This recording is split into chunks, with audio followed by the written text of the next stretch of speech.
భారతీయ మూలాలు ఉన్న మహిళా నేత కమలా హ్యారిస్ అమెరికా అధ్యక్ష ఎన్నికల్లో డెమోక్రటిక్ పార్టీ నుంచి బరిలోకి దిగుతున్నారు. అమెరికా అధ్యక్ష ఎన్నికలకు సంబంధించి ఓ ప్రధాన పార్టీ నుంచి అభ్యర్థిగా పోటీ చేయనున్న ఇతర దేశాల మూలాలు ఉన్న మహిళగా ఆమె చరిత్రకెక్కనున్నారు. ఇంతకుముందు ఇతర దేశ మూలాలు ఉన్న ఎవ్వరూ కూడా అధ్యక్ష అభ్యర్థిగా పోటీ చేయలేదు. చికాగోలో జరిగే డెమోక్రటిక్ నేషనల్ కన్వెన్షన్ ప్రతినిధుల సమక్షంలో నామినేషన్లు వేస్తారు. ఆ సమావేశంలోనే తన ఉపాధ్యక్ష అభ్యర్థిని ప్రకటిస్తారు.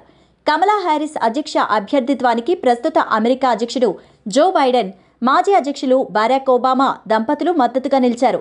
బైడెన్ తర్వాత అధ్యక్ష రేసులో వినిపించిన పేరు కమలా హ్యారిస్. ప్రస్తుతం అమెరికా ఉపాధ్యక్షురాలిగా కొనసాగుతున్నారు. భారతీయ మూలాలు ఉన్న మహిళా నేత.